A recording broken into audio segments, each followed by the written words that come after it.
Now it was said, He hath been dead 4 days. So in truth the soul arrives at that habit, of which I am speaking by a kind of fourfold progress. For there is first the provocation as it were of pleasure in the heart, secondly consent, thirdly the overt act, fourthly the habit. For there are those who so entirely throw off things unlawful from their thoughts, as not even to feel any pleasure in them. There are those who do feel the pleasure and do not consent to them. Death is not yet perfected, but in a certain sort begun. To the feeling of pleasure is added consent. Now at once is that condemnation incurred.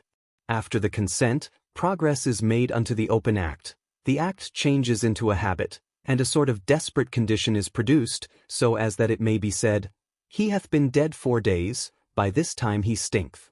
Therefore the Lord came, to whom of course all things were easy, yet he found in that case as it were a kind of difficulty. He groaned, in the spirit, he showed that there is need of much and loud remonstrance to raise up those who have grown hard by habit. Yet at the voice of the Lord's cry, the bands of necessity were burst asunder. The powers of hell trembled, and Lazarus is restored alive.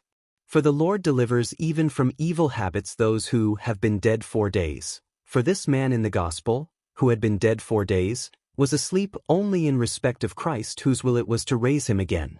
But what said he? Observe the manner of his arising again. He came forth from the tomb alive, but he could not walk. And the Lord said to the disciples, Loose him, and let him go. He raised him from death, they loosed him from his bonds. Observe how there is something which appertaineth to the special majesty of God who riseth up. A man involved in an evil habit is rebuked by the word of truth. How many are rebuked, and give no ear?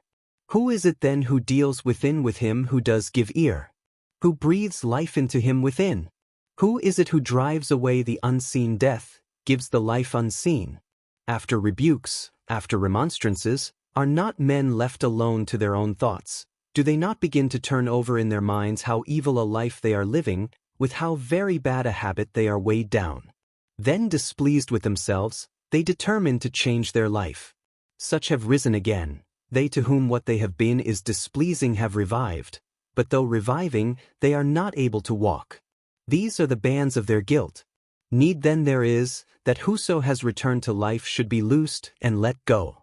This office hath he given to the disciples to whom he said, Whatsoever ye shall bind on earth, shall be bound in heaven also.